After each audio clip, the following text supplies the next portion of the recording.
제5권 해는 뜨고 해는 지고 제41장 끈질긴 악연. 진문공은 하양 공관의 정청 높은 곳 한가운데 앉아 있었다. 그 좌우로 주왕실 대표로 나온 왕자 호와 제소공을 비롯한 여러 제후가 참관인 자격으로 앉았다. 계단 아래로 위성공과 위나라 대부 원원이 나란히 섰다. 그 뒤편에는 각 나라에서 온 수행원들이 숨죽인 채 나열해 있다. 위성공에 대한 재판을 시작하려는 참이었다. 제후들을 불러 모아 맹약하는 회맹석상에서 한 나라의 제후와 신하 간에 벌어진 소송 사건을 재판하는 일은 매우 특이한 경우였다. 아니, 애당초 한 나라의 신하가 그 나라 임금을 소송하는 것 자체부터가 유례를 찾아볼 수 없는 일이었다. 춘추시대가 낳은 기형적인 사건이라 해도 과언이 아니다. 임금과 신하 간의 불화는 과거에도 수없이 발생했지만 대부분은 자체 내의 힘의 논리에 의해 해결되었다. 신하가 힘이 있을 경우에는 제후가 피살당하거나 쫓겨났고, 제후가 힘이 있을 경우에는 신하가 주살당하거나 타국으로 망명하였다. 둘 사이의 힘이 팽팽할 경우에는 타협을 보기도 하였다. 임금과 신하 간의 힘의 싸움. 어찌 보면 지금까지 보아온 이야기들이 모두 이러한 경우에서 크게 벗어나지 않고 있다. 이것이 바로 춘추시대의 특성 중 하나가 아니겠는가. 보다 넓게 생각하면 나라가 존재하는 한 이 둘 사이의 관계는 끊어질 수 없는 역학관계에 얽매여 있는 것이 아닐까. 그러나 이번 사건의 경우는 특이해도 너무 특이했다. 신하가 그 나라의 임금을 소송한 것도 그러하고 회맹석상의 그 소송 사건을 재판한 것도 그러하다. 굳이 원칙대로 한다면 이 사건은 천자인 주양왕이 해결해야 할 일이었다. 그것이 천자의 임무였다. 그러나 주양왕은 이 재판에서 빠졌다. 이미 그럴 만한 힘과 권위를 상실했기 때문이었다. 이번 위성공과 대부 원원 간에 벌어진 소송 사건의 판결 담당관은 패공인 진문공. 천자의 시대에서 패공의 시대로 접어든 것을 다시 한번 실감할 수 있는 장면이 아닐 수 없다. 이윽고 재판이 시작되었다. 진문공은 먼저 주양왕을 대신하여 나온 왕자호를 돌아보며 말했다. 이제 신문을 시작하려 합니다. 그 전에 하실 말씀이 없으십니까? 왕자호가 멈칫하다가 자세를 바로하며 입을 열었다. 임금과 신하가 서로 대질할 수는 없는 일이요. 위후를 대신하여 그 신하들로 하여금 답변케 하는 것이 좋지 않겠습니까? 진문공은 왕자호의 요청을 순순히 받아들였다. 위후를 대신해서 신문에 응할 사람이 있거든 나오라. 이에 위성공은 계단 왼편 아래로 물러가고 뒤에 서 있던 사람들 중에서 세 사람이 나왔다. 위나라 대부인 겸장자와 영유와 사형 등이 바로 그들이었다. 겸장자는 위성공의 대리인을 자청했고 영유는 대리인의 보좌역, 사형은 변호인의 자격으로 진문공 앞에 섰다. 신문이 시작되었다. 먼저 소송을 제기한 원원이 앞으로 나서 위성공이 도성을 버리고 달아난 일부터 도성으로 돌아와 숙무를 죽인 일까지를 하나도 빠뜨리지 않고 자세히 진술했다. 이때부터 위성공의 대리인과 변호인 격인 겸장자, 사형과 원고격인 원원 사이에 피 튀기는 설전이 벌어졌다. 겸장자, 이번 일은 모두 천견이라는 자의 소행이다. 이것은 누구보다도 그대가 더 잘 알고 있지 않은가. 주공은 오직 천견의 말만 믿었을 뿐이다. 그러므로 주공에게 죄를 뒤집어 씌울 수는 없다. 원원 그대 말대로 천견은 간악한 자이다. 그는 애초에 나에게 접근하여 숙무를 임금으로 앉히자고 꼬드겼다. 그러나 나는 오로지 형을 사랑하는 숙무의 고결한 마음씨를 존경했기 때문에 천견의 말을 거절했다. 그런데 위후는 천견의 말을 그대로 믿었다. 만일 위후에게 숙무를 의심하고 시기하는 마음이 없었더라면 위후가 어찌 천견의 중상모략을 고지 들었을 것인가. 원헌 내 아들 원각의 경우도 마찬가지다. 원각이 위후에게 간 것은 실로 충성심에서이다. 그런데도 위후는 내 자식을 죽였다. 의심했기 때문이다. 숙무를 죽인 것도 바로 그 의심의 마음 때문이 아니겠는가. 사형 그대는 지금 아들의 억울한 죽음을 분풀이하기 위해 숙무를 이용하는 것이로구나. 원원 나는 늘 이렇게 말했었다. 자식이 죽은 것은 개인의 원한 일뿐 나라를 지키는 일보다 더 큰 일은 없다. 내가 아무리 불초한 사람이지만 내 자식의 죽음 때문에 나라의 큰일을 벌일 사람은 아니다. 지난날 숙무가 방백인 진우에게 우리 형님을 복위시켜 주십시오라고 애걸한 그 서신을 누가 썼는 줄 아느냐? 바로 내가 지은 글이다. 원원 나는 위후가 한순간의 잘못으로 내 자식을 죽였을지라도 그가 마음을 바로잡고서 이내 잘못을 뉘우칠 줄 알았다. 그런데 이것이 무엇인가? 뉘우치기는커녕 도리어 숙무까지 죽이지 않았는가? 겸장자 숙무가 군의를 탐내지 않았다는 것은 우리 주공도 잘 알고 계시다. 다만 간악한 천견의 꿰매 넘어갔을 뿐이다.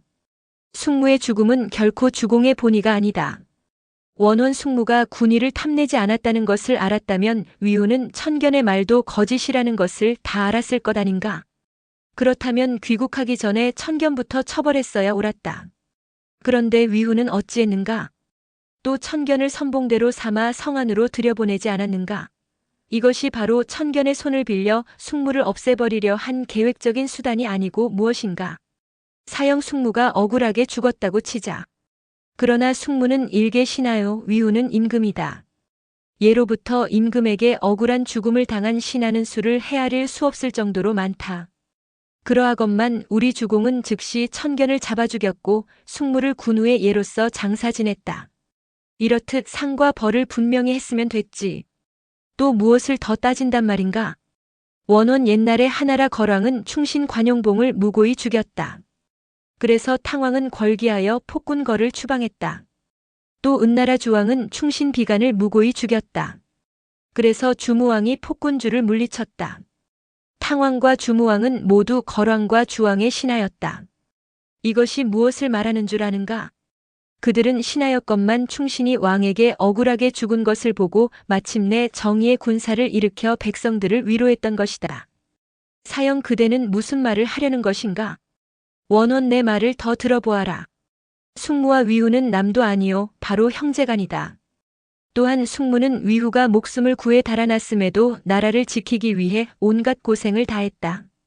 이 공로가 어찌 관용봉이나 비간에 비할 수 있는가? 그런데도 위후는 천견을 시켜 숙무를 살해했다.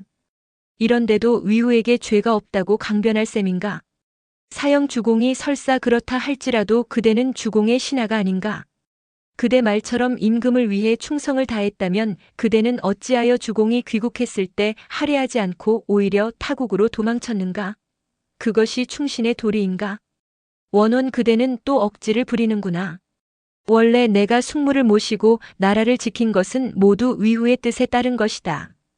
그런데 위후는 숙무도 용납하지 않고 죽였다.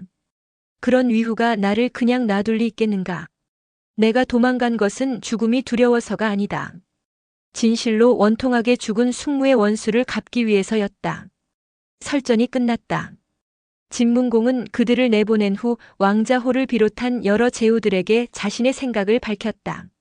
지금까지 양측의 얘기를 들어본즉 원원의 말이 옳소. 위후는 유죄요. 그러나 위후는 천자의 신하이니 감히 우리 맘대로 처벌할 수 없소. 과인은 위후의 처벌을 왕에게 맡기겠소. 하지만 그 신하들은 내가 직접 처벌하겠소.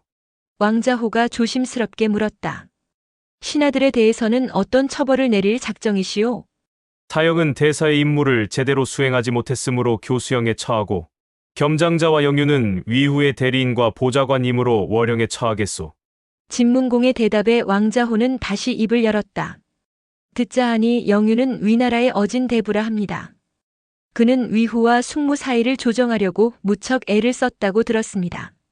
그런 현자에게 발목을 자르는 형은 너무 가혹합니다.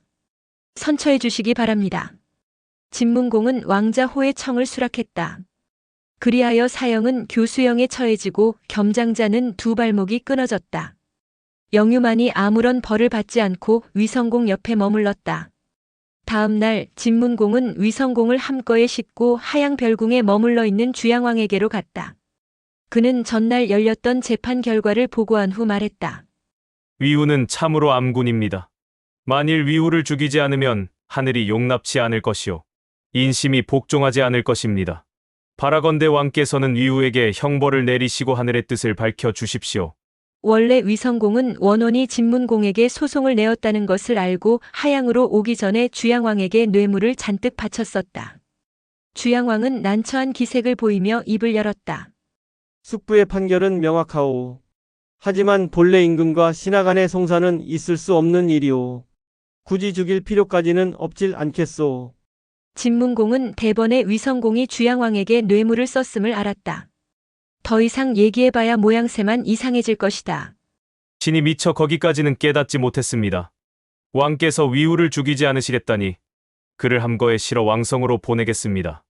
왕께서 적당히 처분하십시오. 이렇게 말하고 조용히 주양왕 앞을 물러났다.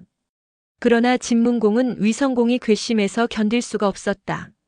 무슨 수를 써서라도 위성공을 죽여 분풀이를 하고 싶었다. 그럴 때 마침 주양왕이 먼저 낙양의 왕성으로 돌아가겠다는 통지를 보내왔다. 진문공은 여러 제후들과 함께 하양 경계까지 나가 주양왕을 전송했다. 주양왕의 귀경 행렬 끝에 함거 하나가 뒤따랐다. 두말할 나위 없이 위성공을 실은 함거였다. 위성공의 압송을 책임진 사람은 진나라 장수 선멸이었다. 선멸이 하직 인사를 마치고 떠나려 할 때 진문공이 그를 불러 세웠다. 그대는 위성공이 병을 앓고 있다는 사실을 알고 있는가? 예, 신이 보기에도 심신이 많이 쇠약해져 있는 듯합니다. 만일 위성공에게 변이라도 생기면 모든 책임은 우리 진나라에게 있다. 공연히 우리가 억울한 누명을 쓸 필요가 없다. 내 특별히 의원을 딸려보낼 터이니 그대는 모든 일을 잘 알아서 처리하라. 모든 일을 잘 알아서 처리하라. 이것이 무슨 말인가? 그러나 선멸은 즉각 진문공의 말뜻을 알아들었다. 명심하겠습니다. 선멸은 의원 연과 함께 왕성으로 떠나갔다. 한편 재판에서 이긴 원호는 의기양양하게 위나라로 돌아갔다. 그는 여러 대부들을 불러놓고 말했다. 이번 회맹에서 위후를 폐위하기로 결정하였소. 나는 방백의 명을 받들어 새 임금을 정하기 위해 이렇게 돌아온 것이오. 위나라 대부들은 회의를 열었다. 그 결과 임금으로 뽑힌 사람은 숙무의 친동생으로서 이름은 적이며 자는 하였다. 원호는 재상이 되었다. 그리고 숙무가 섭정하던 시절 등용했던 사마만, 소념, 주천, 야근 등이 주요 관직을 차지했다. 이로써 위나라는 오랜만에 안정을 되찾았다. 주양왕은 낙양으로 돌아갔지만 제후들의 회맹이 끝난 것은 아니었다. 진문공은 두 번째 안건으로 허나라 일을 상정했다. 지금까지 진문공이 패공이 되어 주도한 회맹은 모두 2번이다. 그런데 2번 모두 참석하지 않은 나라는 초나라를 제외하고는 허나라뿐이었다. 이를 그냥 좌시할 수는 없다. 애초 진문공이 하양 회맹을 열게 된 목적이었다. 주천자는 과인에게 중원의 단결과 평화의 대임을 위임하셨소. 그런데 허나라는 중원에 자리 잡고 있으면서도 초나라만을 섬기고 우리 중원과는 교류를 끊은 상태요. 이는 주왕실을 능멸하는 처사라 할 수 있소. 이제 과인은 방백의 자격으로 여러 제후들과 함께 군대를 일으킴으로써 허나라를 문죄하고자 하오. 제후들의 생각은 어떠하오? 물어보나 마나 답은 뻔했다. 삼가 방백의 말씀에 따르겠습니다. 하양 회맹은 폐막되었다. 허나라는 사망 중 한 사람인 신농의 후손에게 봉한 나라로서 주왕실로부터 남작의 자귀를 받았다. 초나라 북방 경계에 접한 관계로 가장 먼저 초나라의 속국이 되었다. 허나라는 춘추시대 초기 정장공이 득세를 할 때 멸국 직전까지 갔다가 겨우 회생하는 고초를 겪기도 했다. 그 뒤 수시로 도성을 옮기지 않으면 안 되는 비운의 소국이라고 할 수 있었다. 그들로서는 나라의 명맥을 유지하기 위한 최선책으로 초나라를 선택할 수밖에 없었으나 주도권을 놓치지 않으려는 중원의 패자국들은 언제나 이러한 허나라를 가만 놔두지 않았다. 이 무렵 허나라 임금은 허이공, 수도는 영양, 지금의 하남성 허창시 일대이다. 그해 10월 15일 진나라를 비롯한 제, 송, 노, 정, 채, 진, 꺼, 주 등 10개 나라 군대는 하양을 출발, 황하를 건너 일제히 허나라 도성인 영양을 향해 쳐들어갔다. 여기서 주목할 것은 날짜다. 하양 회맹 날짜는 10월 10일. 회맹에서 출병까지 불과 5일밖에 되지 않는다. 이로 미루어 보아 진문공은 애당초 허나라를 치기 위해 군대를 하양까지 이끌고 온 것이 분명했다. 그것은 다른 나라들도 마찬가지였다. 중원 10개국 연합군이 황하를 건너 영수를 따라 남하할 때였다. 벼랑간 정나라 임금 정문공이 연합군에서 이탈했다. 본래 정문공은 허, 채나라 등과 함께 친초 노선을 유지해왔다. 자신의 두 딸을 초성왕에게 주기도 했다. 성복 전투 때까지만 해도 정문공은 초나라 동맹국으로서 진문공과 싸웠다. 그러나 성득신이 패한 이후 진문공의 보복이 두려워 마음에도 없는 회맹에 가입했다. 하지만 역시 정문공은 진문공의 모든 행동이 마음에 들지 않았다. 무엇보다도 위성공과 조공공에 대한 혹독한 처사에 불만이 컸다. 말로는 위, 조 두 나라를 용서한다고 하면서도 실제로는 그들에 대해 철저히 보복하고 있질 않은가. 한 번 원한을 품으면 기어코 복수하고야 마는 것이 바로 진문공이다. 그런 그가 어찌 나에 대해 옛 감정을 버리겠는가. 어찌 보면 정확한 인물 평가일 수도 있었다. 위, 조나라는 모두 진문공이 유랑하던 시절 그를 핍박했던 군주들이다. 그 이유 하나로 인해 위, 조 두 나라는 폐허가 되었을 뿐 아니라 그 군주들은 영어의 신세를 면치 못하고 있다. 정문공 또한 진문공을 홀대했다. 언제 보복을 당할지 알 수 없는 일이 아닌가. 그럴 바엔 차라리 초나라에게 잘 보여 닥쳐올 환란에 대비하는 것이 낫지 않을까? 마침 연합군은 정나라 접경인 영수를 따라 행군하고 있었다. 국내 소식이 들려왔다. 한 마을에 병이 돌고 있다는 보고를 받았다. 그날 저녁 정문공은 진문공의 영체를 찾아가 말했다. 듣자하니 우리나라 도성인 신정의 괴질이 퍼졌다고 합니다. 아무래도 본국으로 돌아가야겠습니다. 연합군에서 이탈한 것이다. 이로써 허나라로 향하는 중원 연합군은 9개국으로 줄어들었다. 신정으로 돌아온 정문공은 즉시 초나라로 밀사를 보냈다. 진문공이 여러 나라를 거느리고 귀국의 조공국인 허나라를 치려하고 있습니다. 저는 초왕의 위험을 사모하여 연합군에서 이탈하였으므로 이렇게 보고합니다. 초성왕이 정문공의 밀사를 접견하는 중에 이번에는 허나라로부터 사신이 당도했다. 진문공이 연합군을 결성하여 우리나라로 쳐들어오고 있습니다. 초왕께서는 부디 우리를 구원해 주십시오. 그러나 초성왕의 대답은 시큰둥했다. 우리 군대는 지금 성복 싸움에서 패한 지 얼마 되지 않았기에 출병할 형편이 되지 않는다. 그로서는 당분간 진문공과 다투고 싶지 않았던 것이다. 그 무렵 진문공은 여러 제후들의 군대를 거느리고 허나라 도성 영향성을 포위하고 있었다. 어려운 싸움은 아니었다. 더욱이 초나라 구원군은 없다질 않은가. 굳이 병사들을 희생시켜가며 성을 공격할 필요도 없었다. 포위만 하고 있으면 허위공 자신이 견디지 못하고 성문을 열고 항복해올 것이다. 진문공은 이렇게 판단하고 느긋한 마음으로 영향성을 바라보았다. 그런데 뜻하지 않은 상황이 발생했다. 진문공이 병으로 쓰러진 것이었다. 그럴 만도 하였다. 그의 나이 66세. 노년이다. 그런데도 그는 이해에 유달리 분주한 움직임을 보였다. 연초에 강성을 떠나 위, 조나라를 공략하고 성복에서 초군까지 격파하였다.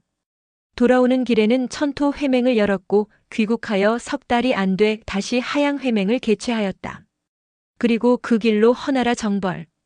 잠 한 번 편하게 자본 적이 없는 긴장된 나날의 연속이다. 아무리 천성적으로 타고난 건강한 몸이었다고는 하지만 이쯤 되면 견딜 수가 없다. 진문공은 침상에 누워 혼미 상태에 빠졌다. 그런 중에 하루는 대낮에 꿈을 꿨다. 긴 옷을 입은 관을 쓴 귀신 하나가 문을 열고 진문공의 방으로 들어왔다.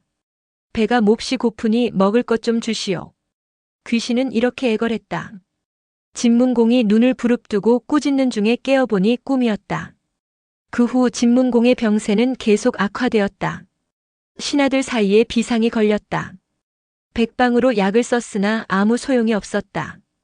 이때 조나라 임금 조공공은 아직 오록에 연금되어 있는 상태였다. 그는 진문공의 용서를 받지 못하고 지칠 대로 지쳐 있었다. 그러던 중 하양 회맹이 열린다는 소식을 듣고 말 잘하는 신하 훈우를 하양으로 보냈다. 그러나 훈우가 하양에 당도했을 때는 이미 회맹이 끝나고 모두 허나라로 떠난 뒤였다.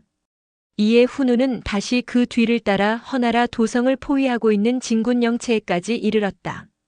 그는 다각적으로 진문공에게 접근하려 했으나 좀처럼 기회가 오질 않았다. 그러던 차에 진문공이 병으로 쓰러지고 걸신 들린 귀신을 꿈속에서 보았다는 소문을 들었다.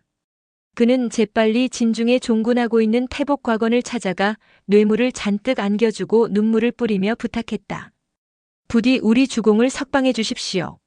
내게 무슨 힘이 있다고 나를 찾아온 것이오? 진우께서 병이 들어 꿈을 꿨다고 들었습니다. 꿈속에 나타난 귀신이 조나라의 조상이라고 말해주시면 진우께선 틀림없이 우리 주공을 석방해 주실 겁니다. 과거는 원로 중의 원로다. 진문공이 소년이었던 시절부터 그를 보아왔다.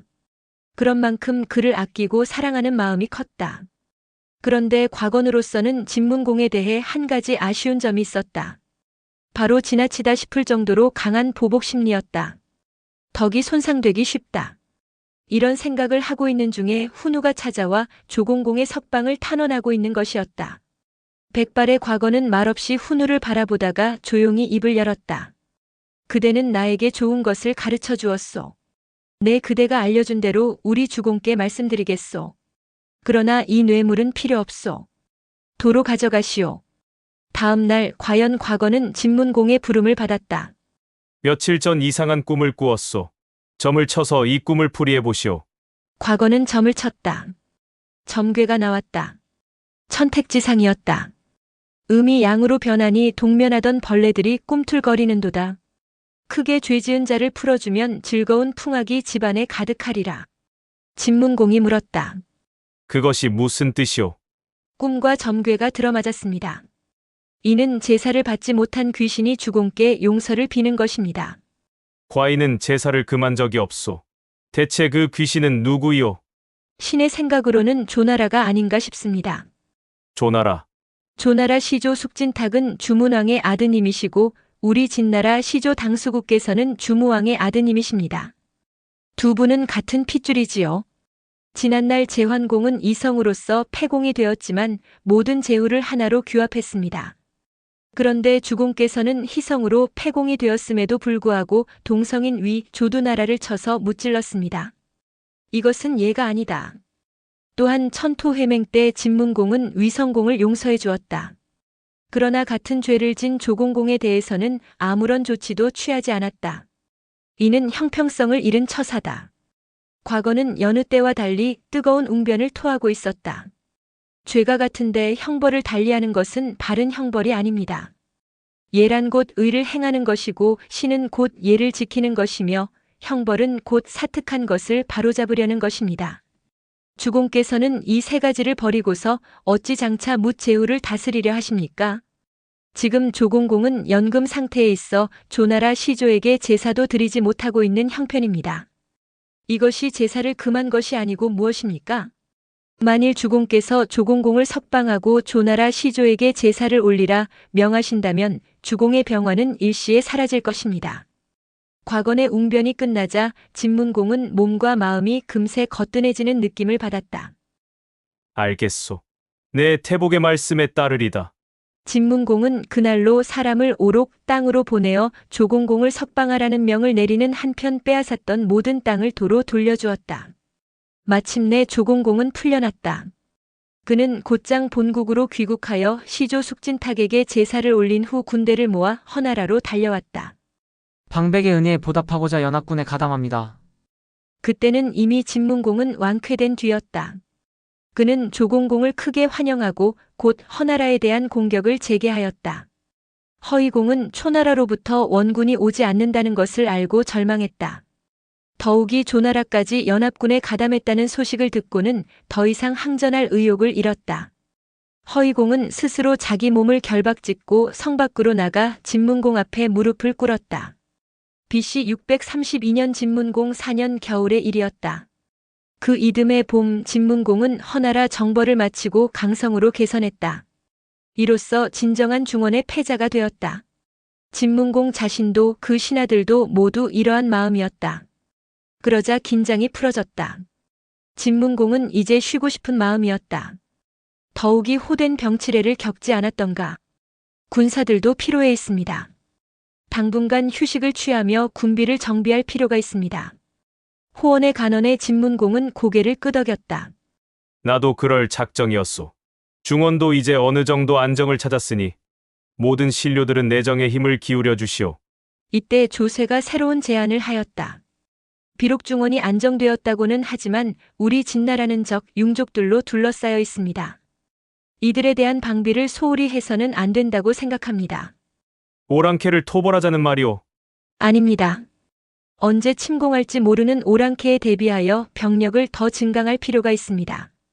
당시 군제를 살펴보면 천자국인 주나라는 육군을 둘 수 있으며 천승지국이라 불리는 강대국은 3군을 보유할 수 있었다.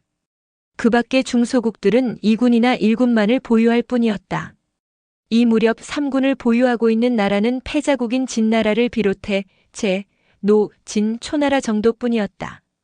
이러한 제도는 단순히 군사력의 기준을 둔 것만이 아니라 경제, 문화, 사회 등의 여러 분야를 감안하여 이루어진 것이었다. 따라서 군대 보유수는 곧 그 나라의 경제력이나 문화 수준을 나타내는 것이기도 했다. 이러한 제도는 모두 주나라 초기에 제정되었다. 아무리 나라가 부강해진다 해도 제후국은 3군 이상을 둘 수 없다. 주나라 시조인 주무왕은 제후들에게 영토를 분봉하면서 이렇게 선언했다. 물론 이는 제후국들의 강대함을 미연에 방지하여 주왕실을 넘보지 못하게 하기 위한 목적에서였다. 그 뒤 이 규정은 깨어진 적이 없었다.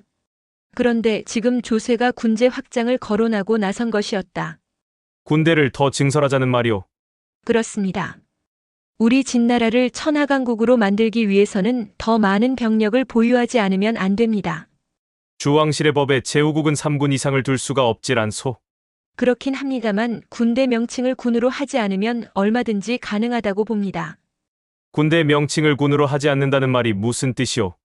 기존의 상, 중, 하 3군은 그대로 두어 우리 진나라 정규군으로 삼고 새로이 증설하는 군대는 행이라는 명칭을 붙여 별개의 조직으로 운영하는 것입니다. 이러면 주왕실의 법에 어긋나지 않으면서도 능히 병력을 증강할 수 있습니다.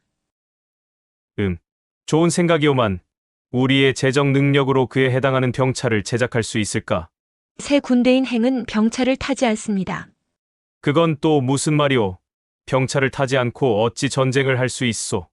지금 우리가 사용하고 있는 병차로는 중원국들은 제압할 수 있어도 주변 오랑캐를 제압할 수는 없습니다.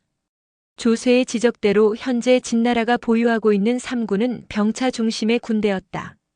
병차 군단은 평원지대에서는 유리하나 지형이 험한 산악지대에서는 속수무책이다. 진나라 주변을 에워싸고 있는 적족과 융은 모두 산악지대를 근거로 하여 기마대를 운영하고 있다. 평원지대에서의 싸움이라면 기마보다는 병차가 유리하겠지만 산악지대의 싸움은 정반대 현상이 벌어진다. 이번에 새로이 증설할 군대는 오랑캐용입니다. 병차로는 의미가 없지요. 대신 보병이라면 상당히 효과적일 것입니다. 병차 대신 보병이라. 그것 참 기발하군. 보병 부대로 구성된 군대를 더 증설하자는 조세의 제안은 진문공에게 상당히 설득력 있고 신선하게 받아들여졌다. 효과적이라고 판단되면 과감하게 실행에 옮기는 것이 진문공의 성격이었다. 그는 조세에게 명하여 제후국으로서는 감히 할 수 없는 군제 확장을 단행했다. 이른바 3군 삼행이다. 병차 부대를 중심으로 한 3군의 조직은 그대로 두었다. 보병으로 구성된 삼행은 좌, 우, 중으로 나누었다. 그에 대한 책임자도 임명했다. 중행 대부 순림보, 좌행 대부 선멸, 우행 대부 도격. 이로써 진나라는 명칭만 피했을 뿐 실제로는 천자국만이 둘 수 있는 육군을 거느리는 초강대 군사국으로 발돋움하게 되었다. 선멸은 자신이 좌행 대부에 임명되었다는 소식을 낙양의 왕성에서 전해들었다. 그는 자신에게 내려진 좌행의 군사들을 보기 위해서라도 하루빨리 강성으로 돌아가고 싶었다. 그러나 그에게는 해야 할 일이 있었다. 위성공 독살. 그래서 진문공은 특별히 의원연까지 붙여주지 않았던가. 그런데 그것이 생각처럼 쉽질 않았다. 위성공으로부터 뇌물을 받은 주양왕이 시종 위성공을 감싸고 돌았기 때문이었다. 처음 선멸은 위성공을 궁한 밀폐된 방에 가두어 놓고 자신이 직접 감시하려 했다. 그래야 독살하기가 쉽기 때문이었다. 그런데 주양왕은 그러한 선멸의 의중을 간파하기라도 한 듯 말했다. 한 나라의 제후를 옥에 가두는 것은 너무 심한 처사다. 그렇다고 죄인을 궁에 머물게 할 수도 없는 일. 민가에 따로 이 방을 얻어 위성공을 머물게 하라. 아무리 진문공의 밀명을 받은 선멸이었지만 천자인 주양왕에 맞설 수는 없었다. 어쩔 수 없이 위성공을 궁성 밖에 안치했다. 그런데 이번에는 위성공의 신복대부 영유가 그들의 공작을 방해했다. 영유는 왕성에 당도한 이후 한시도 위성공의 곁을 떠나지 않았다. 잠을 잘 때도 위성공 옆에 붙어서 잤고 음식을 먹을 때도 먼저 시식한 후 위성공에게 수저를 내밀었다. 곤란하군. 이러지도 저러지도 못하는 중에 강성의 소식이 들려온 것이었다. 좌행대부라. 선멸은 선진과는 같은 피가 흐르는 혈연간이었다. 그는 일약 3군 원수에 올라 나라를 호령하는 당주 선진의 모습이 여간 눈부시지 않았다. 나도 언젠가는 이런 꿈을 가졌다. 그런 그에게 신설된 삼행의 좌행대부라는 지위는 꿈의 실현을 향한 첫 기회일 수 있었다. 선진도 처음에는 하군 좌장에 불과하지 않았던가. 여기서 꾸물거릴 때가 아니다. 마음이 급해진 선멸은 다시 한번 의원연을 불러 말했다. 한 달 이내로 위성공을 처치하시오. 그렇지 않으면 그땐 내가 그대의 목을 가만두지 않겠소. 독촉이라기보다는 최후 통첩이었다. 그날부터 의원연은 고민에 빠졌다. 아무리 기회를 엿보아도 위성공을 그림자처럼 따라붙고 있는 영유로 인해 전혀 틈을 찾을 수 없었기 때문이었다. 한편 영유는 진문공이 위성공에게 의원을 딸려 보낼 때부터 그의 독살 음모를 눈치챘다. 그래서 그는 한시도 의원연에게서 눈을 떼지 않고 지켜보아왔다. 하지만 천려일실의 상황이 발생할 수도 있었다. 근본적인 것을 해결하지 않으면 언젠가는 당하고 말 것이다. 그러던 중 의원연의 수심에 젖은 표정을 보았다. 그는 대략 사태를 짐작하고 하루는 의원연을 불러 술을 먹인 후 물었다. 무슨 고민이라도 있소? 그대가 우리 주공을 위해 늘 애써주는데 내가 도울 수 있는 일이라면 미력 하나마 온 힘을 다해 그대를 도와주겠소. 그 말을 듣고 의원연은 생각했다. 영유는 지혜롭기로 소문난 사람이다. 혹 그에게 모든 사실을 털어놓고 도움을 청하면 좋은 해결책이 생겨나지 않을까? 마침내 그는 영유의 손을 붙잡고 실정을 고했다. 그대는 나를 살려주시오. 우리 주공은 성격이 매우 강하여 죄 있는 자는 반드시 죽이고 한번 원한을 품으면 기어코 복수하고야 마는 성품입니다. 이번에 내가 왕성까지 따라온 것은 실은 그대의 주공을 독살하기 위해서입니다. 위우를 죽이지 못하면 나는 무서운 형벌을 받습니다. 그대는 지혜로운 사람입니다. 내 그대를 믿고 이렇듯 털어놓는 것이니 그대는 부디 나를 위해 좋은 방법을 마련해 주시오. 영유는 자신의 짐작이 맞아떨어진 것을 보고 속으로 안도의 숨을 내쉬었다. 이제 우리 주공은 살았다. 그는 깊은 생각에 잠기는 척하다가 의원연의 귀에다 대고 낮게 속삭였다. 그대가 가슴속 비밀을 나에게 말해줬으니 나 또한 어찌 그대를 위해 힘쓰지 않으리요. 좋은 계책이 떠올랐으니 내가 시키는 대로만 하시오. 그러면 그대도 살고 우리 주공도 살 수 있소. 어서 말해보시오. 그대가 시키는 대로 하리다. 사람이란 모름지기 나이가 먹으면 사람보다는 귀신을 더 믿는 편이요. 그대의 주공인 진문공도 이제는 늙었소. 소문에 듣자 하니 진문공이 꿈속에서 귀신을 보고 조공공을 석방해 주었다고 합디다. 그러니 우리도 귀신을 끌어들여 연극을 한바탕 해봅시다. 연극이라니요? 그대는 인명에 해가 되지 않을 정도의 독약을 약간 타시오. 그런 후에 영유는 귓속말로 한참을 의원연에게 지시한 후 다시 말을 이었다. 그러면 필시 그대는 형벌을 면할 것이오. 우리 주공 또한 목숨을 구하게 되는 것이 아니겠소. 고맙습니다. 과연 그대는 지혜롭다는 소문이 날만도 하군요. 의원연은 거듭 감사를 하고 돌아갔다. 며칠 뒤 영유는 의원연을 방문했다. 요즘 우리 주공께서 식욕이 부쩍 떨어졌소. 그대는 속히 입맛을 돋우는 약수를 지어 우리 주공께 드리시오. 영유가 돌아가자 의원연은 선멸에게 호언장담했다. 이제 위성공은 죽을 것이오. 그는 약수를 조제했다. 그리고 사람이 죽지 않을 정도의 독약을 타서 위성공이 안치되어 있는 집으로 갔다. 이때부터 의원연과 영유 간의 연극이 시작되었다. 의원연이 조제해온 약수를 위성공에게 바치자 영유가 약술통을 대신 받아 의원연에게 도로 내밀었다. 그대가 먼저 이 약수를 먹어보시오. 그런 후에 이상이 없으면 우리 주공께 마시게 하겠소. 영유의 말에 의원연의 안색이 변했다. 그는 잠시 머뭇거리다가 느닷없이 침상에 누워있는 위성공에게 달려들어 강제로 입을 벌리고는 약수를 입안에 부어 넣었다. 위성공이 약수를 두어 모금 먹었을 때였다.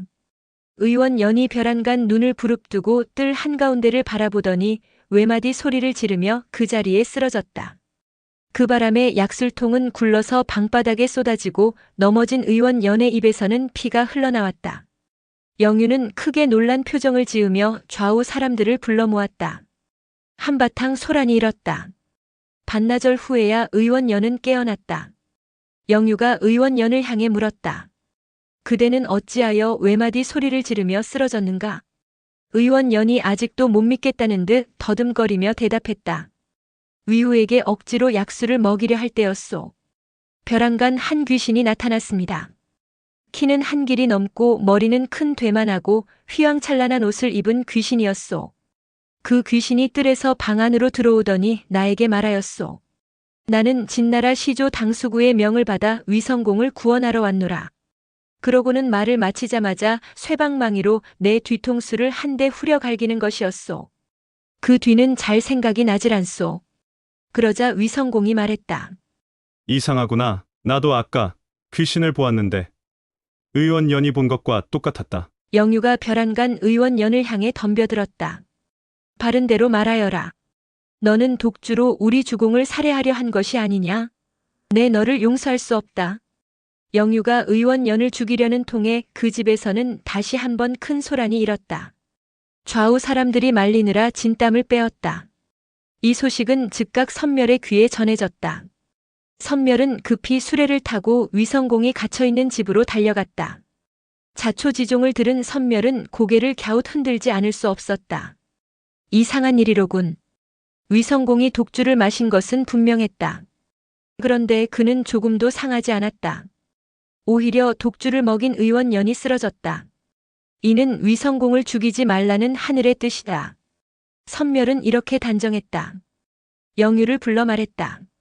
그대 임금은 귀신의 도움을 받고 있는 모양이요. 내가 사람을 보내 우리 주공께 이 일을 보고하겠소. 다음 날 선멸은 편지를 써서 강성으로 보냈다. 진문공은 선멸의 서신을 보고 한참을 말없이 앉아있다가 심부름 온 사자에게 명했다. 선멸과 의원연에게 강성으로 돌아오라고 전하라. 영유의 연극이 성공하는 순간이었다. 재치 있는 계책으로 위성공의 목숨을 구한 영유는 즉각 다음 구상을 실행에 옮겼다. 그는 사람을 노나라로 보내어 뇌물을 바치면서 하소연했다. 우리 주공의 석방을 위해 애써 주십시오. 노나라와 위나라는 대대로 가까운 사이였다. 노희공은 위나라가 진문공의 공격을 받았을 때 군대까지 파견하여 도와줬었다. 물론 첫 전투에서 형편없이 패하기는 하였지만 영유의 요청을 받은 노희공은 대부 장손신을 불러 물었다. 진문공이 다시 위성공을 죽이려 들 것인가? 살려둘 것인가? 살려둘 것입니다. 어째서 그렇게 생각하오? 형벌에는 5가지가 있습니다. 가장 심한 것은 부월이나 칼로 목을 잘라버리는 참수형이요. 그 다음은 거세를 하는 궁형이며 그 다음은 다리를 끊어버리는 비형입니다. 약한 형벌로는 코를 베는 의형이 있고 얼굴에 먹물을 뜨는 묵형이 있습니다. 그런데 이번에 진문공은 위성공을 이 5가지 중 하나로 형벌하지 않고 비밀리 독살하려 했습니다. 이는 곧 떳떳지 못함을 진문공 스스로가 증명한 것입니다. 더욱이 그는 독살에 실패했습니다. 마땅히 의원연을 벌 주어야 하나 진문공은 의원연에게 아무런 벌도 내리지 않았습니다. 이는 위성공을 더 이상 죽일 마음이 없음을 보여주는 것이라 할 수 있습니다. 노희공은 다시 물었다. 위성공이 죽음을 면하기는 했지만 다시 본국으로 돌아가 군위에 오를 수 있을까? 아마도 다시 군위에 오를 것입니다. 어째서 그러하리라 생각하오? 위성공에게는 영유라는 충신이 있습니다. 영유는 지혜로운 사람입니다. 위성공이 죽지만 않는다면 영유는 진문공을 설득하여 귀국을 허락받을 것입니다. 진문공이 귀국을 허락할까? 조공공도 귀국을 허락하여 다시 임금 자리에 오르게 했습니다. 죽이지 않을 바에는 언젠가는 본국으로 돌아가게 할 것입니다. 시실은 영유로부터 도움 요청이 왔소. 도와주는 것이 좋겠소. 아니면 모르는 척 하는 것이 좋겠소. 도와주는 것이 좋을 것입니다. 위성공이 귀국하여 군위에 오르면 그 공은 모두 주공께 돌아갑니다. 위나라는 우리 노나라에게 크게 감사할 것이요. 다른 제후들은 우리 노나라의 높은 의리를 칭송할 것입니다. 마침내 노희공은 결단을 내리고 장손신을 낙양의 왕성으로 올려보냈다. 장손신은 배공 10쌍을 주양왕에게 바치며 간청했다. 위성공을 석방해 주십시오. 주양왕은 고개를 끄덕이며 대답했다. 위성공의 일은 전적으로 진문공의 뜻에 달렸소. 그가 아무 말만 하지 않는다면 심은 위성공을 이곳에 가둬둘 이유가 없으오. 장손신은 낙양을 떠나 그 길로 진나라 수도 강성으로 향했다. 그는 진문공에게도 배공 10쌍을 바치며 간청했다. 위성공을 용서하여 주십시오. 위성공의 일은 과인의 손을 떠났소. 그는 지금 왕성에 있소. 어찌 내 마음대로 할 수 있겠소? 오늘날 군우께서는 천자를 대신해서 모든 제후들에게 영을 내리고 계십니다.